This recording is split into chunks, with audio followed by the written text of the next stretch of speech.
So for me, the key indicator of success with that project is when groups stop thinking about covering their topic. And those topics are things like place-based education and mindfulness in the classroom Sure. and effective classroom management. Those are all worthy topics to explore in a foundations course. But for me, it's less about covering that topic. And what I what I really want them to do is start thinking about how their peers will actually experience the learning within those presentations. So that shift from presenter to instructional designer is what the assignment is really built upon. And you can see it happening in real time when the groups are planning together. Um, what makes it work is that the responsibility they have toward toward facilitating the learning of their peers is real.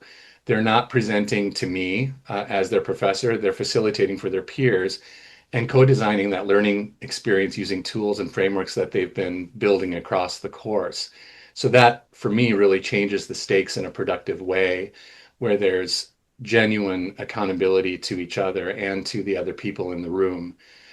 Um, and the honest lesson that I've learned about group work is that productive collaboration means making decisions together about design and not just dividing tasks.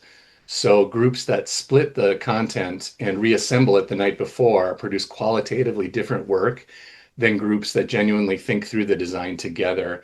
And then I'm dedicating class time for that design work. And so I've gotten more explicit about naming that distinction up front, and students, when they give me feedback on this experience, often remark that this particular group project feels more valuable than others they've done precisely because of that focus on shared design and distributed responsibility. And again, that's not something that they tend to think about on the way into the profession. They are often thinking of one teacher, one classroom, but it really doesn't operate that way anymore. And so I'm just trying to give them that rehearsal again into that space.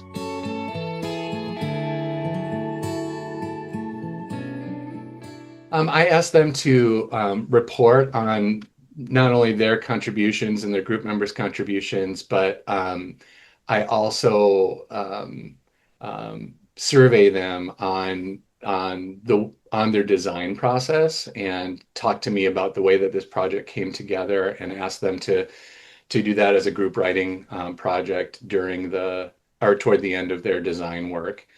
And that kind of tells me more about their process and the ways that they made decisions on the way into creating their projects.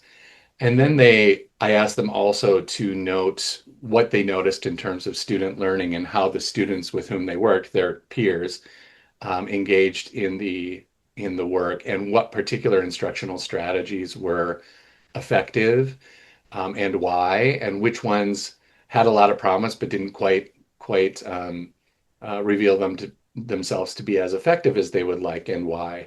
And so it's really going through that work of teaching that teachers have to do all of the time in just being very and open about the decisions they've made, and using that as data to inform upcoming instruction.